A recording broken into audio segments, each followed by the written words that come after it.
So I'm very happy that all of you have come here this weekend.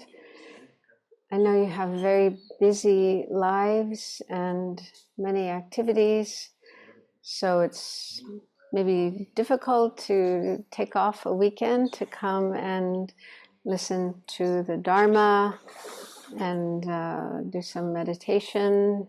So I appreciate that you have chosen to spend your weekend in this way. It's very beneficial. And I do hope that this weekend will be beneficial for you. And so I was asked to teach this topic, the Four Establishments of Mindfulness. This is quite a complex topic. We have just 1.5 days, so we certainly can't learn everything about this topic, but hopefully just to get a little idea, a little taste of this topic, then maybe in the future you will have more opportunities to learn about this topic and practice this topic. So I'm saying that so that you don't have the expectations that after this weekend you will know everything there is to know about this topic, and that you will have fantastic experiences. I mean, you might have some good experiences, but usually it takes time to learn about and practice these four establishments of mindfulness in order to get the full benefit of them. So I thought we would start with just a little bit of meditation to settle down and also generate a positive motivation for being here, just in case you don't already have such a motivation. But the teachers in our tradition, like His Holiness the Dalai Lama and Lama Yeshe, Lama Zopa Rinpoche, and so on, and all the teachers going back in time, they emphasize the importance of having a good motivation for the things that we do, especially meditation, learning and practicing Dharma. And the best motivation that we can have is what we call bodhicitta, or the aspiration to become a Buddha, to become fully enlightened for the benefit of all living beings, to help all living beings become free of suffering and help them all to achieve happiness and eventually to become enlightened as well. So some of you are probably familiar with that motivation, bodhicitta. You probably heard about it before, you did meditation on it, and so you may be able to generate that thought in your mind and think that that is your reason for being here. So, to get a few steps closer to enlightenment for the benefit of all living beings. But I'm sure some of you are new to Buddhism and you're still learning about it, maybe not sure if this is really what you want to do. Yeah, this path may not be what's right for you. So that's completely fine. It is important to take time and really think carefully about any religion, any spiritual tradition, before jumping in and deciding this is what I want to do. So, yeah, if you're still in that process of checking and trying to decide, then that's really very good. Actually, it's good to do that. But it's good to at least have some kind of altruistic motivation for being here, like wanting to benefit others. I'm sure all of you do feel that way. You want to help others who are suffering so they have less suffering, help others to have more peace and happiness, help the world, so many problems in the world right now. So I'm sure you feel the wish to benefit the world, make it a better place. So if you're comfortable with that idea, then you can make that your motivation. For example, you can just think, I want to learn something here this weekend that will help me to help others, to be more beneficial to others and to the world. Or a more simple one would be to just think, may this course, this retreat that we are doing this weekend, may this benefit others and the world as much as possible. So something kind of short and simple, but thinking about others and the world, wanting to benefit. So we'll take a few minutes to relax, settle down, and then generate one of those positive motivations as our reason for being here. So make yourselves comfortable and put your awareness into your body. Feel your body sitting on the cushion or the chair, whatever you're sitting on. Feel your body in this room, not somewhere else, like at home, at work, in the city. So bring your awareness to this place and this moment, right here, right now.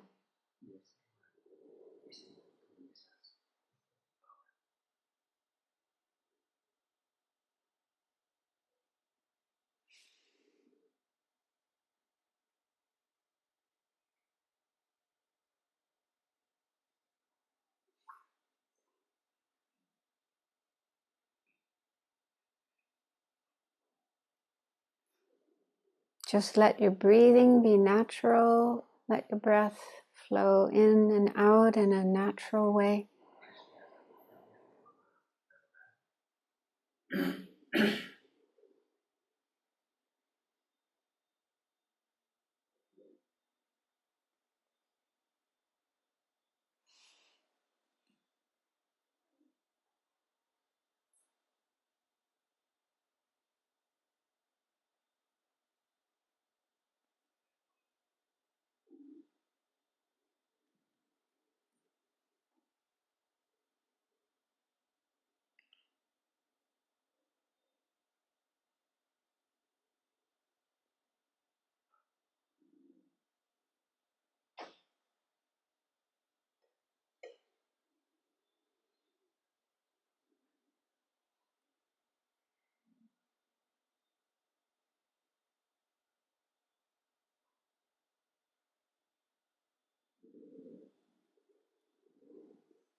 So first of all, think about why you came here. What was your reason, your motivation for signing up for this weekend, coming to this course?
So some of you may already have an altruistic motivation for coming here.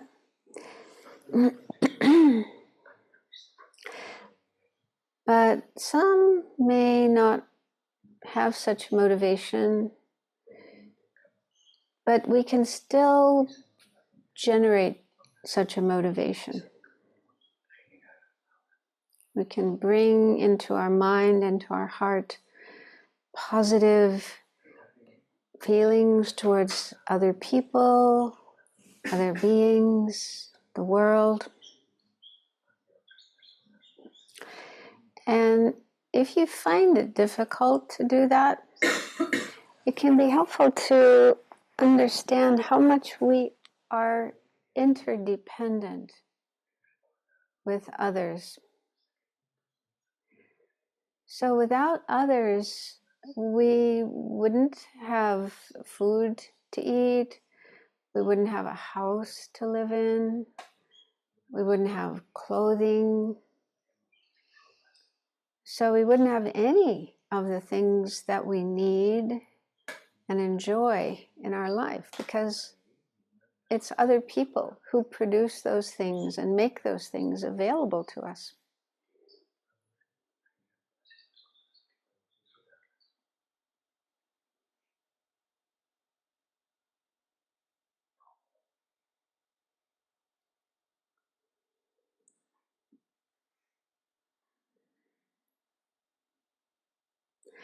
And also our life would be quite empty, meaningless, if we didn't have others. If we were the only person on the planet, there were no other people, no other beings, we'd be very lonely, very unhappy. It would be difficult to find happiness.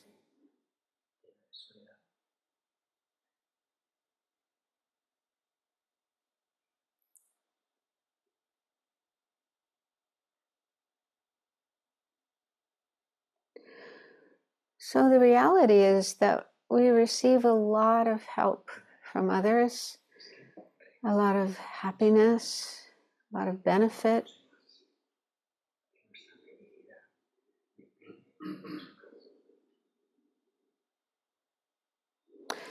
And if we can realize this, then naturally we feel the wish to benefit them in return, to repay their kindness.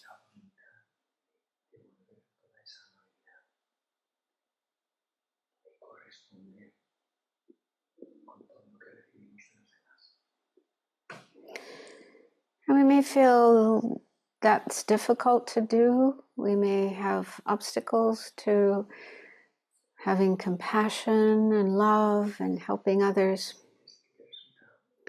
But we can work on that. We can cultivate those qualities. We can learn to be more helpful and kind to others. Let's see if we can feel the wish to do that.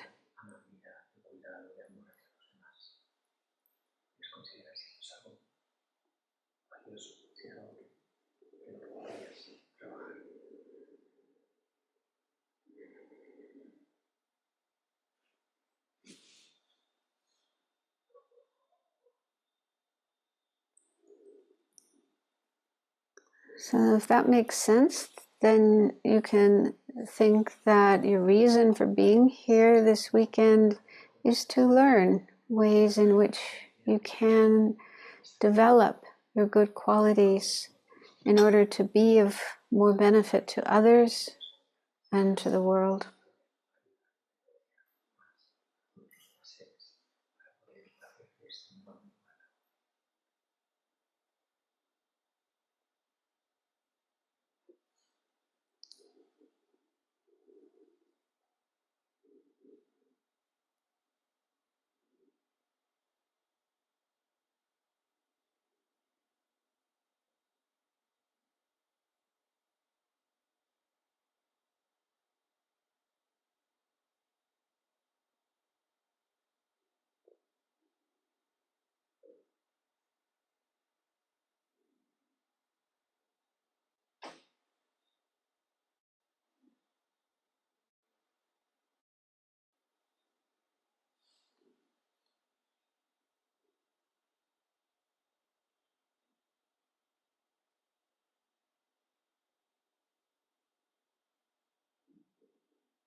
So we'll do some more meditation later, but I want to talk a little while first.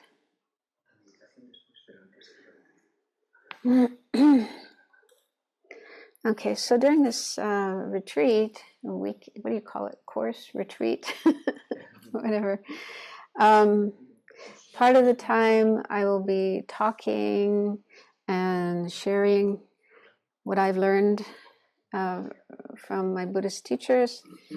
We'll also be doing some meditating on these ideas.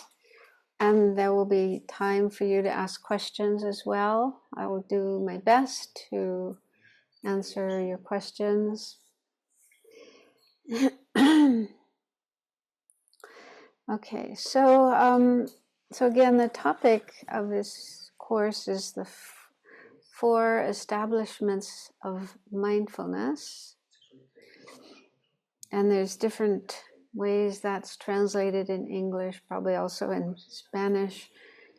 And the Pali term is satipatthana. Satipatthana. You may have heard that. So this topic is very important in all forms of Buddhism, both the Theravada Buddhism, that's the kind of Buddhism that's found in Southeast Asia, like Thailand, Burma, Sri Lanka. Some of you may have traveled to those countries and encountered that tradition of Buddhism. And but it's also an important topic in Mahayana Buddhism. So that's the kind of Buddhism followed in Tibet, but also China, Japan, Korea. And here we mainly follow the Tibetan tradition. So this topic was taught by the Buddha in a sutra called the Satipatthana Sutra, which means Sutra on the Establishment of Mindfulness. And it's also found in other Buddhist scriptures. And I don't know about in Spanish, but in English, there are many books on this topic, mainly from the Theravada tradition. And I did find one. I was looking online by Bhante Gunaratana. Bhante Gunaratana. He's originally from Sri Lanka, and then he moved to America a long time ago. He was in America like 60 years. He's now quite, 90, maybe he's in his 90s. He's quite elderly. But he's written many, many books on mindfulness. So one of his books is about this topic, the four establishments of mindfulness. And it does exist in Spanish. Yeah, I found it online. So his books are particularly helpful because he writes in very simple language that's easy to understand, easy to practice. So that's one book that you might want to look for. But when it comes to the Mahayana tradition, like Tibetan Buddhism, there are not many books, not much information available on this topic. There's one book I can recommend. It's called Following in the Footsteps of the Buddha. It's volume 4 of a series of books called The Library of Wisdom and Compassion.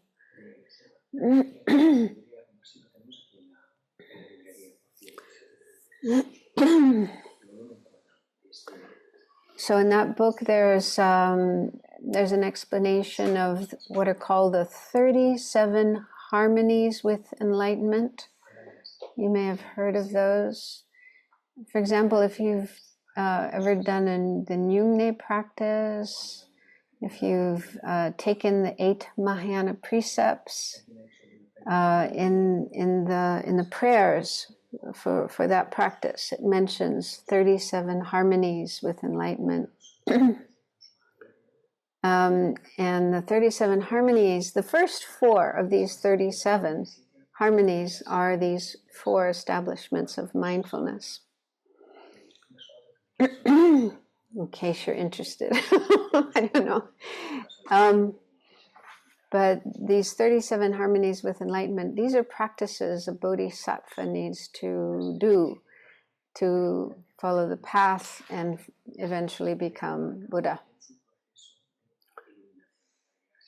So I'm just trying to explain that these 4 establishments of mindfulness are part of the Mahayana path, part of the path for bodhisattvas to reach enlightenment, Buddhahood.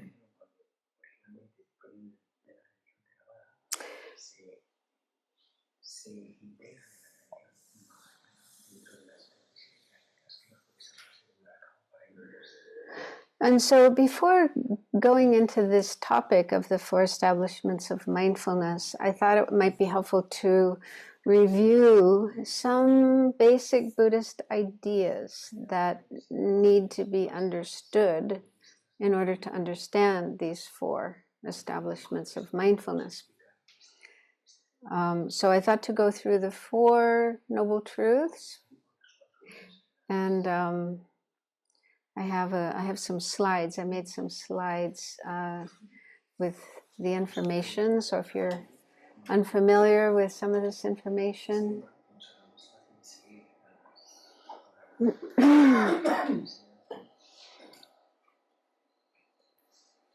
so the 4 Noble Truths, this is the first thing the Buddha taught in his teaching career. After he attained enlightenment, then he taught these 4 Noble Truths. Right, okay. So this is the first thing the Buddha taught after his enlightenment, and it's sort of a nice, compact way of understanding the Buddha's teachings in these 4 things, these 4 truths. The first is the noble truth of suffering, or dukkha. Dukkha is the word in Pali and Sanskrit, and some teachers feel it's a better word than suffering, because when we hear suffering, the word suffering, usually we think of some really terrible things like Gaza, right? What's been happening in Gaza and also Ukraine for the last couple of years, just terrible, terrible experiences. But when the Buddha talked about dukkha, I'll use that word dukkha, it includes many, many kinds of experiences, not just really awful ones, like being bombed and so on, but even little discomforts that we have, right? So like you're sitting here, probably feeling some discomfort if you're not used to sitting with your legs crossed, and the knees might ache, the back might ache, and so on, or just even small discomfort that we have in our body.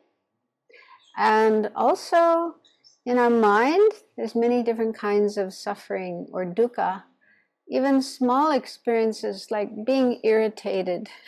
We always find something to feel irritated about. Things that other people are doing or saying, or what's happening out there in the world, in the government.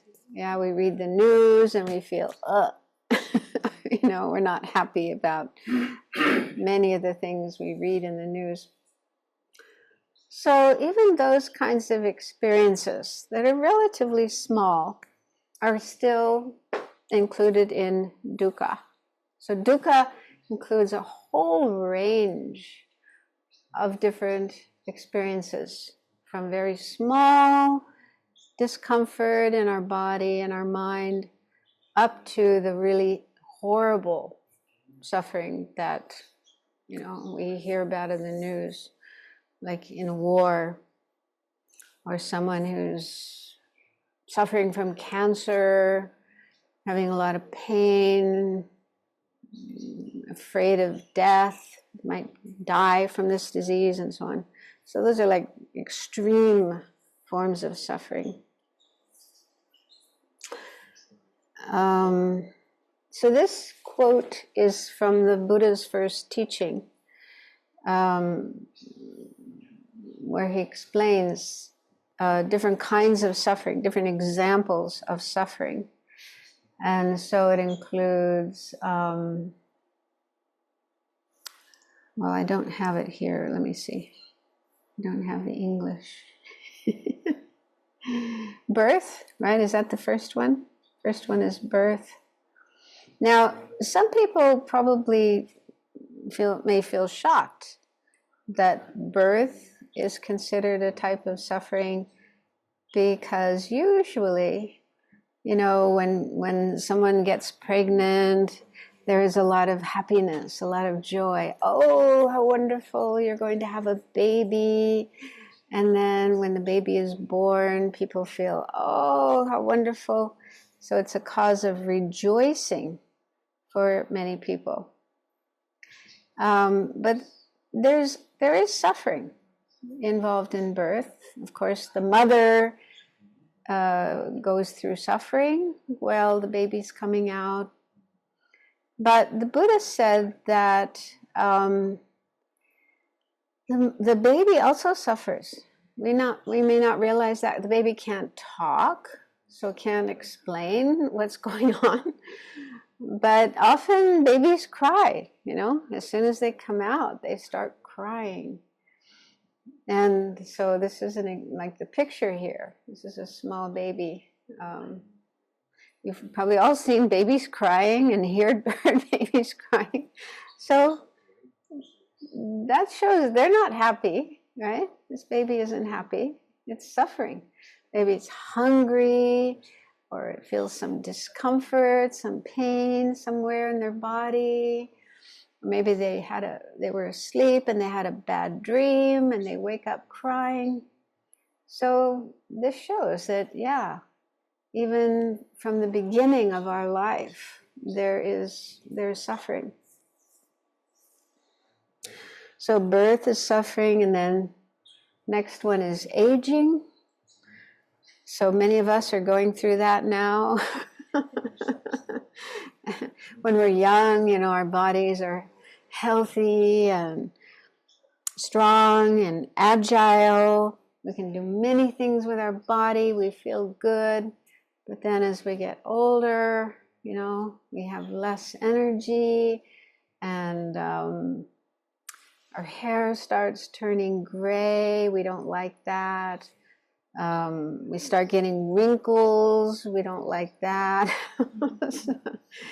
And our health starts to decline. We have more sickness, and our energy goes down, so we don't have as much energy. We can't do so many things. Does that sound familiar?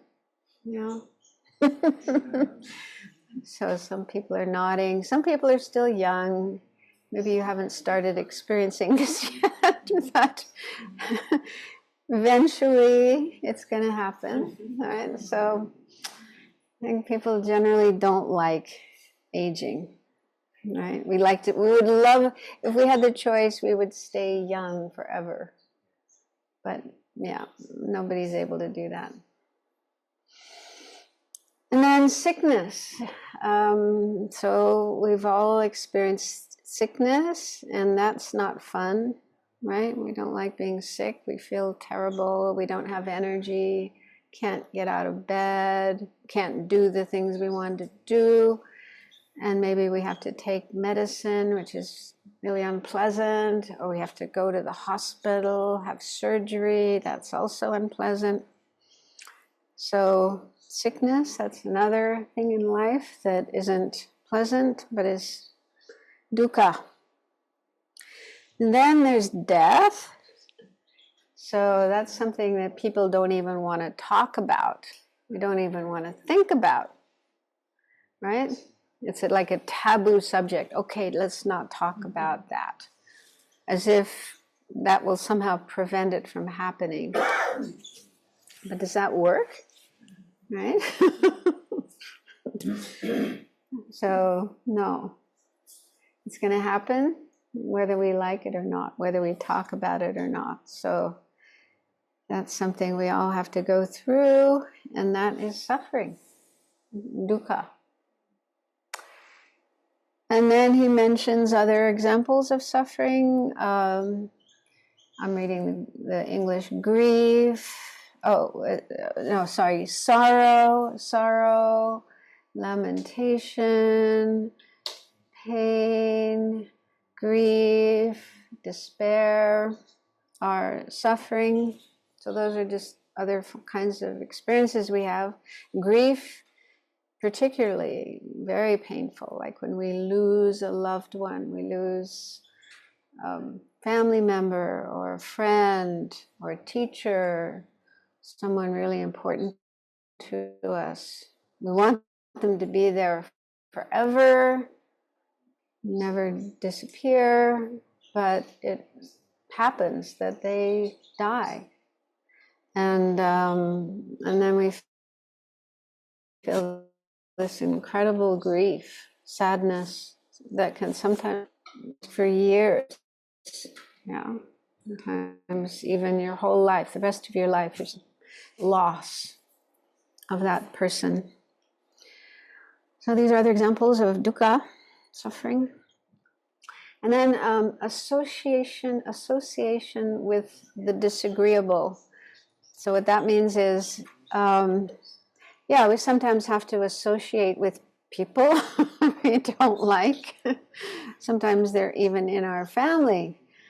Some family members might be very difficult to get along with, or neighbors who make a lot of noise or do things that we don't like, or at work, right? Maybe you have a difficult boss or other people at work who are difficult. So those are examples of that, association with the disagreeable, yeah? It could be people, or it could be other things. Mosquitoes. Mosquitoes. All kinds of creatures that we share our planet with that we, can sometimes bother us.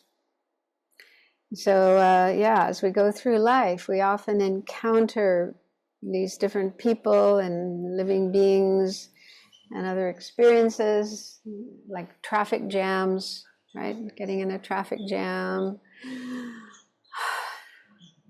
Things we wish didn't happen, and yet they do happen. And then next one is dissociation with what is pleasant, separating from pleasant things. And so this includes, when there's a person that we really like, or a situation that we really like, and we want it to last, we want it to continue, but sometimes without choice, we have to separate from that person.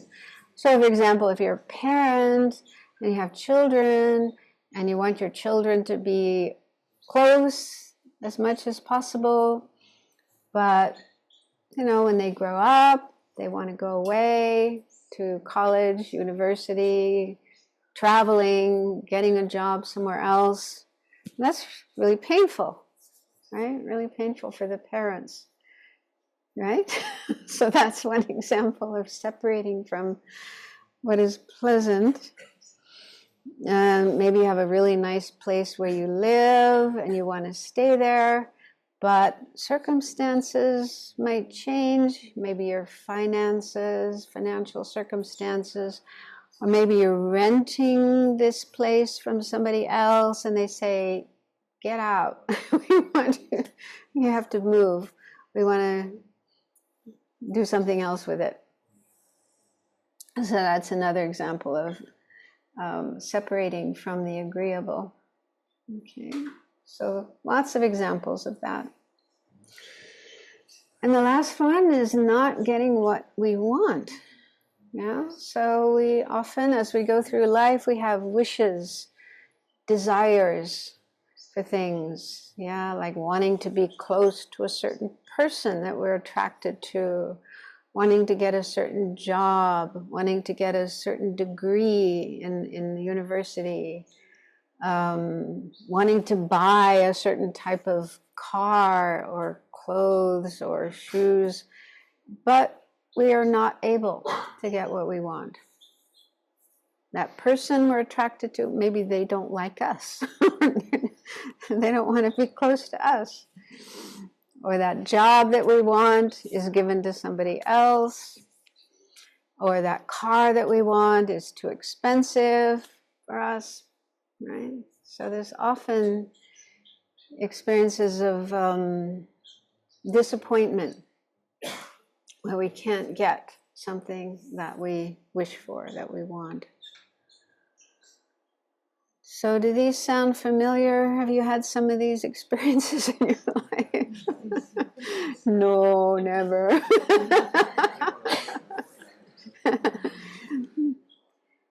Yeah.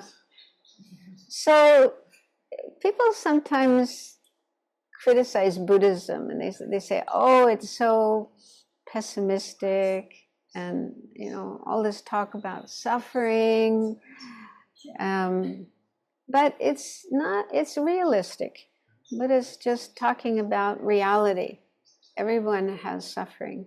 Even the billionaires, believe it or not, yeah? We sometimes, we hear about these billionaires. People have billions of dollars or euros, and they have huge houses, lots of property, huge yachts, right?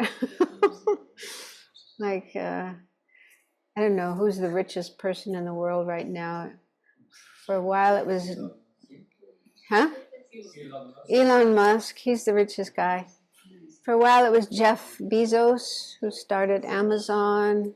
So it changes, right? They have a sort of competition, like a horse race, who can have more money. But anyway, there are people like that who have millions, billions of dollars and euros and so on, and so many things. And we may think, oh, if I had that much money, if I had that kind of life, oh, how wonderful it would be. There would be no problems. But is that true? Is that realistic? Do you think those guys are happy all the time and don't have any suffering, don't have any problems? No way. They have problems too. Right? So they can't always get what they want. They sometimes want things. Like just yesterday, I have to say, I was really interested in who was going to get the Nobel Peace Prize, because partly Donald Trump wanted it. He thought he deserved the Nobel Peace Prize.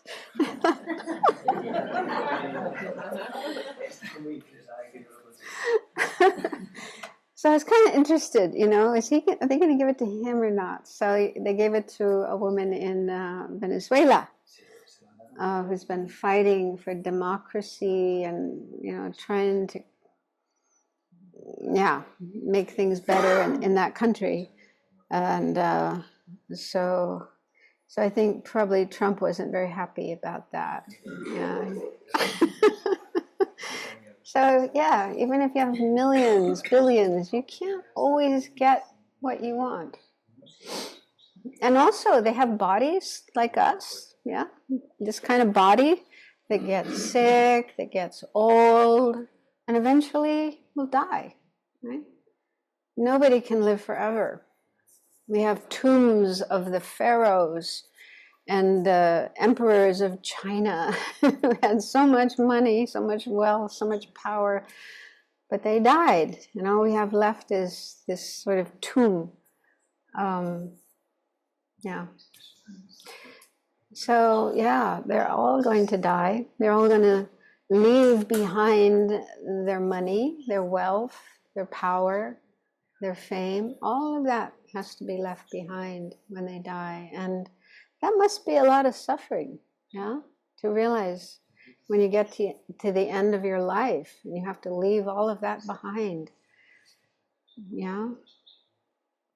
So in Buddhism, they say that at the time of death, a beggar, like a homeless person who has nothing, maybe €1, and a billionaire who has billions of dollars, at the time of death, they are equal. They're the same in the sense that whatever they had in their life, they have to leave it behind. They can't take anything with them to their next life. So, yeah, so there's nobody in the world who is able to go through life and not experience any suffering, any problems. Right?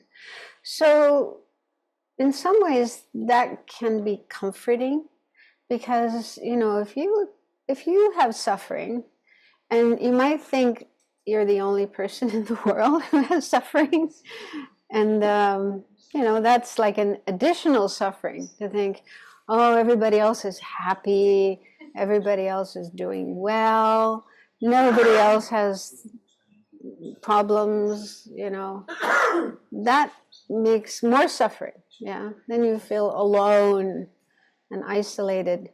But if you realize that you're not the only one, you're not alone, other people have suffering, other people have problems too, then that can reduce your own suffering, yeah, make you feel not so bad. That one woman I met here in Spain told me that once. She'd experienced a lot of depression in her life, and she thought that everybody else was happy, nobody else had depression, that she was the only one. And then when she heard about, she came to a Buddhist course and heard about these Four Noble Truths, then she thought, oh, I'm not the only one. I'm not the only one who has suffering. So for her, it was a relief. It was a great relief to find out that others have suffering. Because she said here in Spain, or at least where she grew up, when she, was young, she said, it's like you always have to look like you're happy. When you meet other people, there's this pressure to smile and look happy and say everything is going well in your life. So you have to give this appearance of being happy, even if you're not, right? Inside you're not happy, but you have to appear happy to others. So that's why she thought, everybody is happy except her. And so she had to hide her depression, her unhappiness, and pretend that she was okay. So it was comforting for her to know that, other people have suffering too, and maybe they're just hiding it, like she was hiding hers. Does that sound familiar? That people often hide their suffering and put on a smiling face, even though it's not how they really feel. I remember once meeting a young girl. She was only about 16 years old, and she came to talk to me, and my impression was, she's smiling and very cheerful and very energetic, and I had the impression that she's just, everything's going well in her life. She's really happy. But then as she continued to talk, she started crying and told me about some very sad experiences in her life. Like her parents, she felt like her parents didn't really care about her, didn't really love her. So she actually had a lot of sorrow, a lot of sadness inside her heart. But in the beginning, she was hiding that, and just showing this happy appearance. So I'm sure that's the case with anybody. You know, when we get to know somebody well, even though our first impression of them is, oh, they're really happy, they're doing well, everything is going well in their life. But when we get to know them more, they start talking about what's really going on. They'll probably tell us about some unhappiness, some problems, right? Does that sound familiar? So anyway, if Buddha only talked about suffering and that was it, then it would make sense to say that Buddhism is pessimistic. But he didn't. He went on. This is only the first truth. So the second truth is the cause of suffering. So why do we have suffering? Where does it come from? So the next slide. So what the Buddha said, this is his own words, for the cause of suffering. He said, it is this thirst or craving which produces re-existence and re-becoming, bound up with passionate greed. So Buddha said this is just one cause, but it's an important cause of suffering. Craving. The word used was thirst, but that doesn't mean literally like wanting to drink water, but craving, this attitude of desire, attachment. There's different words for it, but wanting more and better. So like, for example, wanting wealth, wanting gold, wanting a big, beautiful house, swimming pool, and so on. So, yeah, many things that we could have desire for, wanting. And so this is one of the main causes of suffering, is desire, attachment. And here it says it produces re-existence. Buddhism, you probably have heard, Buddhism says there's rebirth or reincarnation. So we keep taking birth again and again and again, and never finding real peace, real satisfaction. This situation is called samsara, or cyclic existence. So you may have seen this painting of a wheel of life. There's probably one somewhere around Tushita. The wheel of life that illustrates this, the situation of rebirth. So we keep going around again and again and again.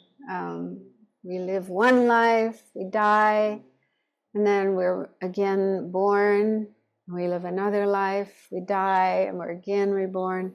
So we keep going through this cycle of death, rebirth, and dukkha. Each life experiencing these different kinds of suffering or dukkha. And so one of the main causes of this situation is craving, attachment, wanting, greed. So there's lots of different terms in English, probably Spanish. Yeah. But there are other causes as well, such as anger or hatred. This is another mental state that we have. We all know what it's like to be angry, to have hatred, and it's very painful. Yeah, it's a very painful experience, but it's also one of the factors that produces suffering, like war, for example. Yeah, all the suffering of war starts from anger, from hatred. There's also greed as well. Greed, wanting to, like, take over another country and have that land, have that wealth, have the power, making your own country bigger, more powerful. So that's often what leads to war and all the suffering of war. But there's also hatred. One group of people having conflict with another group of people for whatever reason, and then engaging in war with all the terrible suffering of war. So, and then all the like violent crime, all the murder, terrorism, abuse, and so on. So all those kinds of harmful actions that people do to other people, that's mainly coming from anger, hatred. So that's another cause of suffering. And when we get angry and have hatred and do something harmful to others, like murder or beating them, they suffer, but you also suffer because you're creating karma, negative karma that will come back at you in the future. So some bad thing will happen to you as a result of this action you do to others. So in Buddhism, or at least in the Tibetan tradition, it's said that there are actually two main causes of suffering. One is afflictions or delusions. These are mental states, negative mental states like greed, attachment, and anger, hatred, and jealousy, arrogance. So there's a whole number of different afflictive mental states, disturbing mental states. Also ignorance, that's said to be the main one. Ignorance, meaning we don't see the truth, we don't see reality. We see things in a mistaken way. The way we think about ourself, I, and the way we think about others, the way we think about the world. We're not seeing things correctly, accurately, but in a diluted way, in a confused way. So that's said to be the main problem, the root problem of all suffering. So afflictions, that's one of the causes of suffering, mental afflictions, and the other is karma. So when we get caught up in one of the afflictions, we get angry, we have greed, and then we do actions with our body, with our speech, even with our mind. We create karma, meaning imprints are left on our mind from the actions that we do. And then sometime in the future, when the right causes and conditions come together, then we will experience problems, suffering. Bad things will happen to us. So afflictions and karma, those are the main causes of suffering. Then the third noble truth is the cessation of suffering, meaning that it's possible to put an end to suffering, to be free of all suffering and the causes of suffering. And this is what the Buddha achieved, because he was once like us. He was an ordinary person like us. He had suffering, he had attachment and ignorance. So he had all the suffering and causes of suffering. But he wanted to become free. And so he went on a spiritual journey, practiced meditation, and achieved the state of enlightenment, meaning freedom from suffering and the causes of suffering. And so then he shared that with others.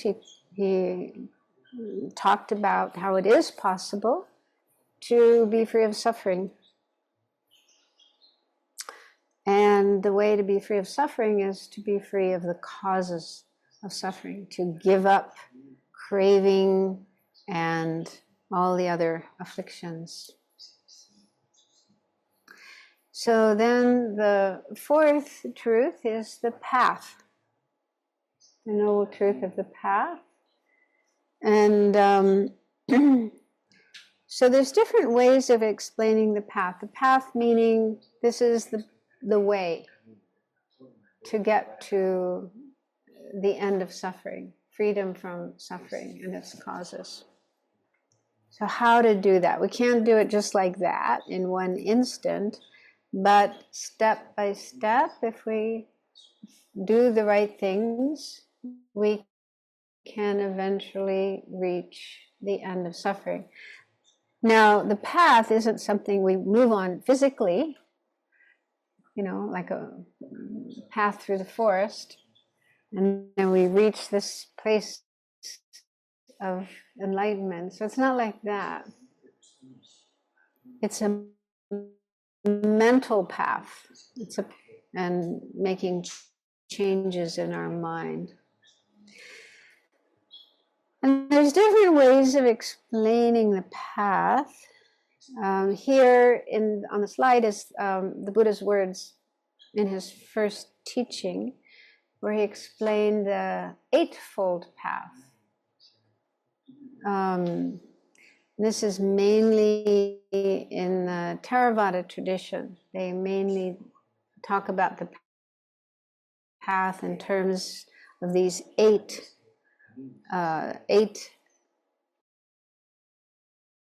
steps, you might say, 8 steps. So correct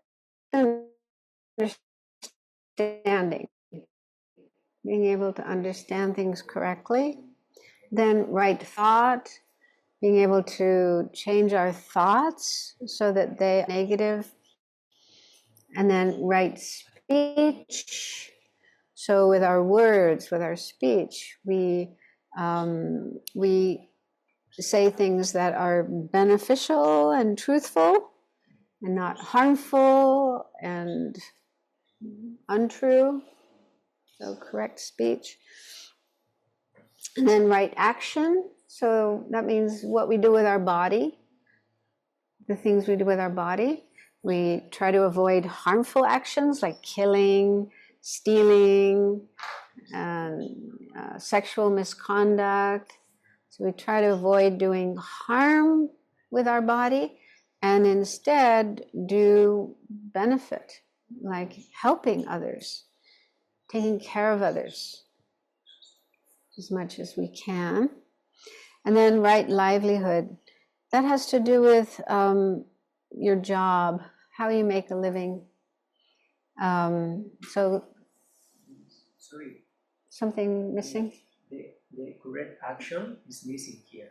Oh, okay. Just for us to remember. Yes, we can correct it. Yeah. So that would, yeah. It's coming before the correct Modo de vida. Yeah, so right action is missing. Okay. Aquí si veis hay 7 componentes con la realidad del camino es óptimo, es lo que acabamos de explicar de la acción correcta. Tu pensamiento, tu palabra y tu cuerpo siguen también un proceso correcto. ¿Ya? Okay, so then right livelihood has to do with our what you do for a living, your job. So the Buddha mentioned certain livelihoods that should be avoided if you want to follow his teachings, like killing, any kind of livelihood that involves killing, like being a butcher, killing animals,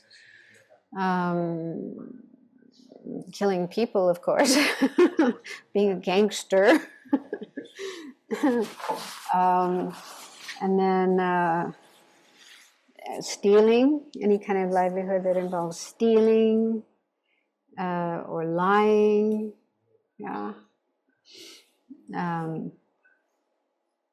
So any livelihood where you have to act unethically or harmfully, and instead do things that are, try to find livelihood that is beneficial, like teaching, being a doctor, nurse, therapist. You're helping others, relieving their suffering. Then right effort is putting our energy into practice, like practicing meditation, developing our mind. And right mindfulness, which I'll explain later what that means. Mindfulness, that's a really important word. And right concentration, learning to keep our mind focused, concentrated. So there's a lot of material there. We won't go into the details, but there's one way of summarizing the Eightfold Path into three things. The next slide shows those. The three higher trainings. This is a summary, a condensation of the Eightfold Path. But it's here first says that every being, all beings, have the potential to be free of all dukkha, suffering, and the causes of suffering.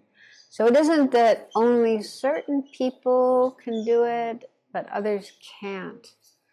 Yeah, so it's not like that, according to Buddhism. Buddha said everyone, every being, in fact, has the potential to reach enlightenment.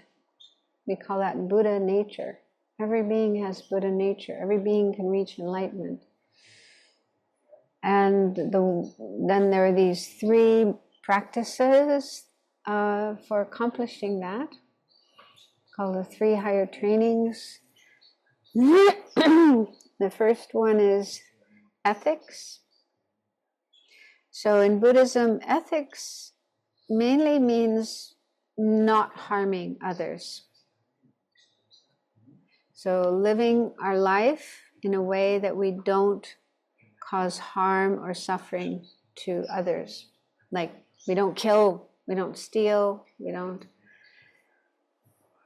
abuse others physically or verbally.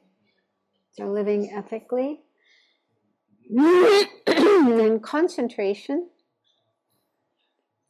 that has to do with our mind, learning to keep our mind concentrated, focused on whatever object we choose. It could be the breath, or it could be some other object, but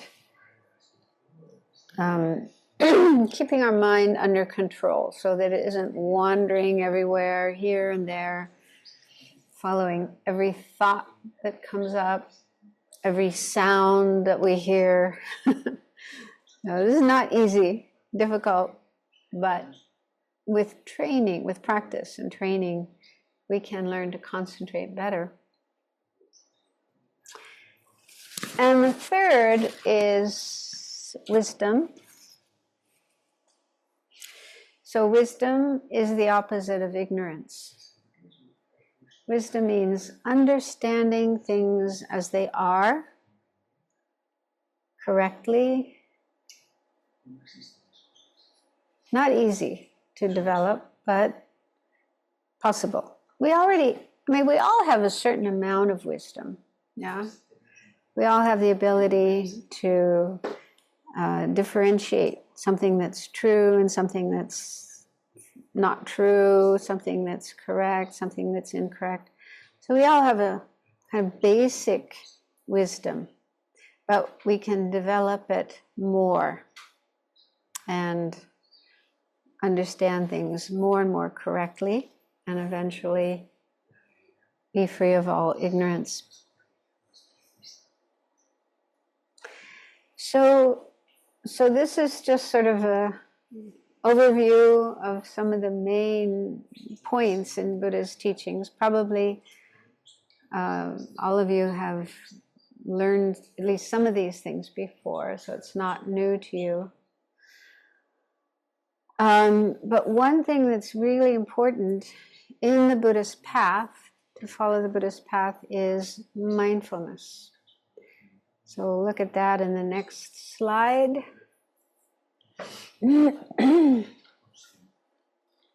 So I think the term mindfulness is used a lot. It's become very well known and popular. Is that true in Spain?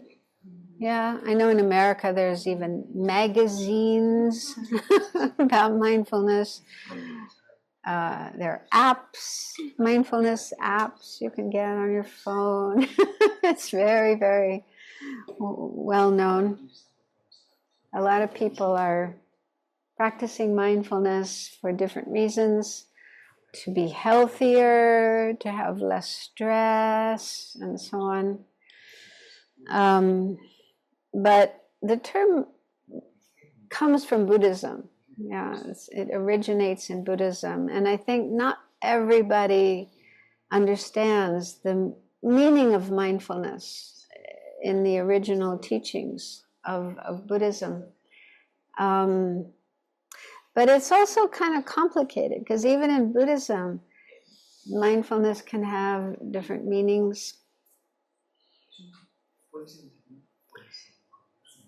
So in our tradition, Tibetan Buddhism, this is the way that mindfulness is explained. So it's a mental factor, meaning it's some aspect of our mind, and it has three characteristics. The first is that its object is something familiar.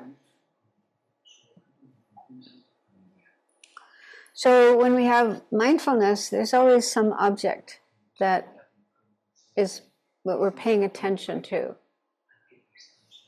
And in the case of mindfulness, it's a familiar object. It's not something totally new, but something we are familiar with. So, for example, the breath, right? We're all familiar with our breathing. Yeah, we do it, I don't know how many times every day, how many breaths we have every day, but we're breathing all the time.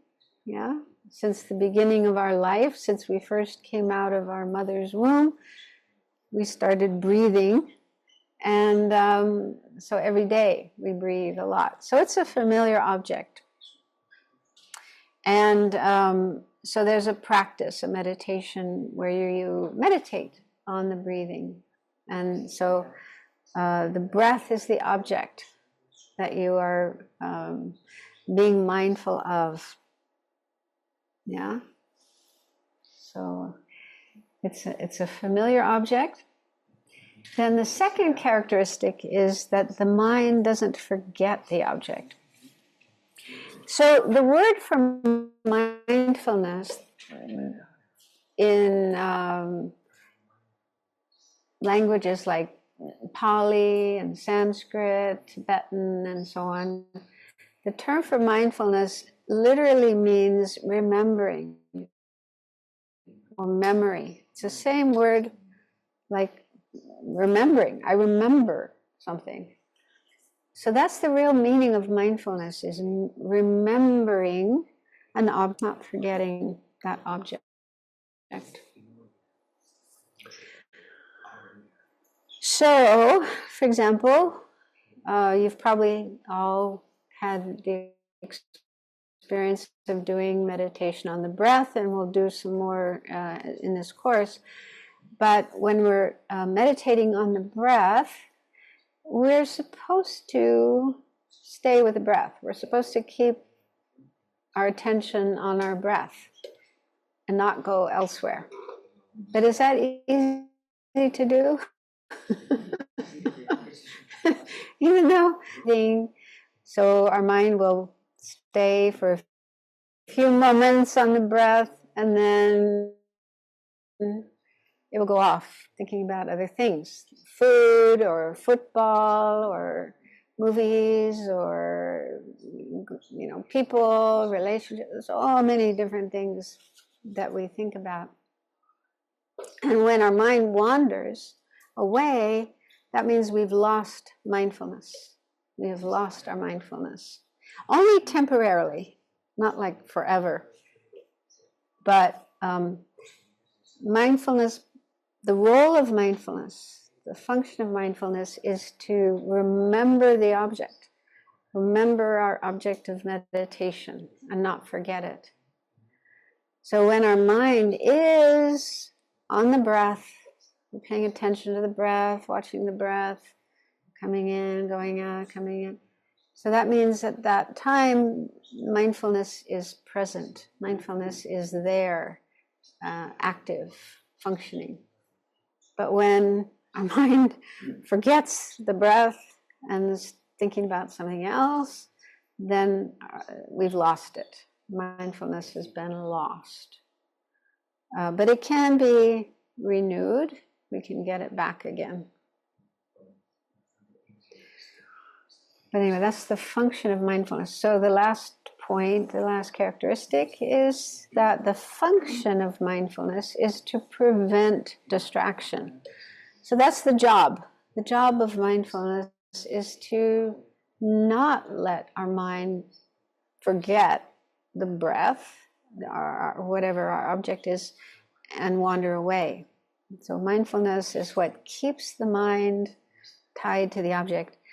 There's one analogy for mindfulness. It's like if you have a horse or some other animal you're riding on, right? And then you want to take a break and you get off your horse.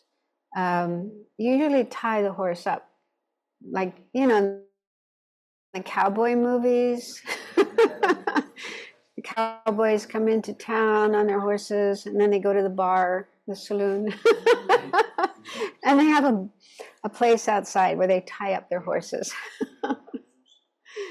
Otherwise, the horse is going to go away, right? Wander away. And so you have I think they call it, what do they call it? The bridle? The name. Yeah, that thing you use to tie. While you're riding the horse, you hold on. Oh, the reins. That's why it's called reins. In English, reins, yeah. You hold on to the reins, and then when you get off your horse, you tie the reins onto this bar. So the horse stays there. It doesn't go away. So they say mindfulness, the job of mindfulness is like that. It's like the reins you use to tie your horse up. So mindfulness ties our mind to our meditation object so that it stays there and doesn't go away somewhere else.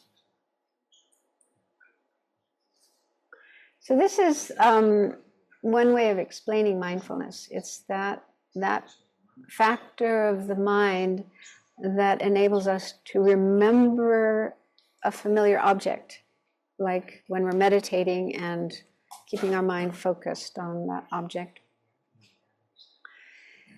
But it also functions in our daily life so that we don't forget things that we're supposed to remember. So we all have, you know, like a schedule, things we have to do. Like if you have a job, you have to be at your job at a certain time. I don't know, what time do people normally have to start working? 8 o'clock, 9 o'clock, somewhere like that. So you're supposed to show up. You're supposed to be there at a certain time. Otherwise you might get fired or get into trouble. So, yeah, remembering that you're supposed to be at work at a certain time, that's mindfulness, right? Mindfulness plays that role of enabling you to remember what you have to do.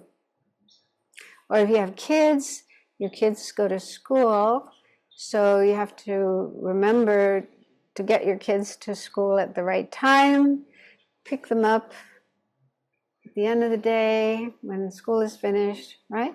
So remembering to pick up your kids.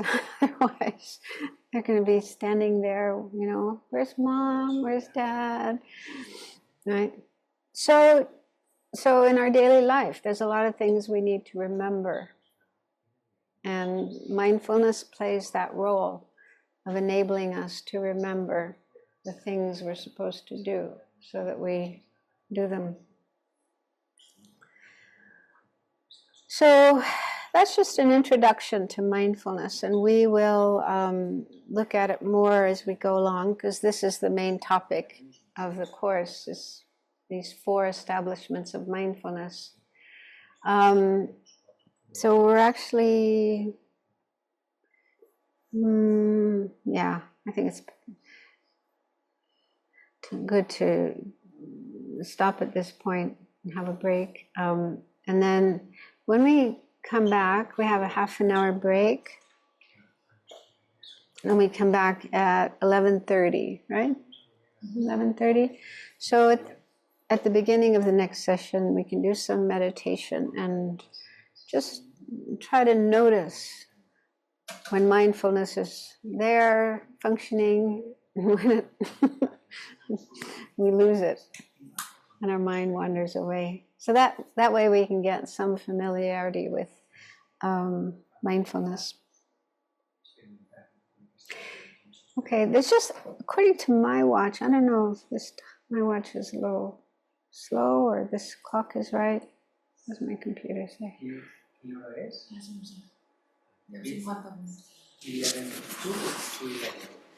2 minutes to 11.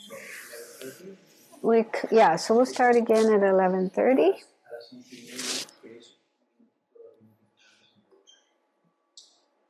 And then, so again, try to keep this silent atmosphere during the break. Yeah, maybe if you want to, you can just try to look at your mind and see if you can notice mindfulness. You try to keep mindfulness on something you're doing at the moment, drinking your tea or coffee, walking, looking at the scenery. So whatever we're doing at the moment, keeping our mindfulness there on that moment, trying not to let your mind go away from here, back home, or to the future. So try to keep your mind here in the present place and present situation.